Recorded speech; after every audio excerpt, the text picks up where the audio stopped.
When you get an OWI, the process through the courts is you have to have an arraignment first, a pretrial after that, a settlement conference, and then a plea and sentencing. However, some courts, you can have a plea and sentencing at the pretrial and take care of it all at once. In other courts, you have to have each stage of the process. Some courts are very efficient and some are not. I would say the whole process on average can be 3 weeks to up to 6 months. At the arraignment is where the judge puts bond conditions on you. The typical bond conditions are going to be no drugs and alcohol, and you can't leave the state without permission. And then they'll have you sign a bond condition form. Those bond conditions will continue with you until your sentencing date. Once you're sentenced, if you get probation, then you'll have probation conditions, which will be the same typically as your bond conditions. When you're on bond, they can test you for drugs and alcohol. If you do test positive, they can revoke your bond, and then you would sit in jail for the duration of your case, which could be quite a long time.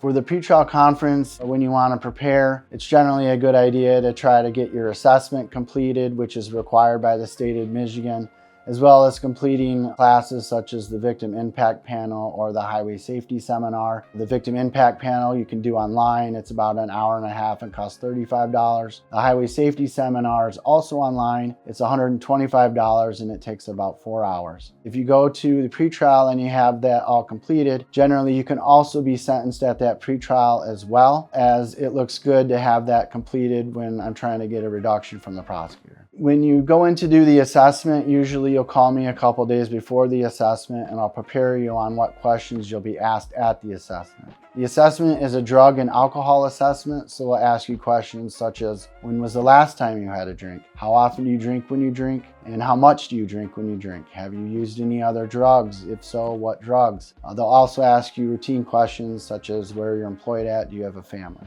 Additionally, at the assessment, they're going to have you fill out a 135 yes or no questionnaire called the needs assessment. When you go to court after you've completed the assessment and the 2 classes, or additional counseling if need be, if this is a second or third drunk driving, then I submit those documentation to the prosecutor in hopes of trying to get a reduction in your plea. It varies from county to county what kind of reductions I can get. When you're sentenced, it varies from judge to judge. You can have one courthouse with 2 different judges and get completely different results. The sentencing for an OWI would typically include probation, community service, fines and costs, and possibly jail. On a first offense, usually jail is not going to be a part of that outcome. It also depends on how high your BAC level is. Did you hit another vehicle? Do you have prior drunk drivings? If you have any of those, jail becomes more likely.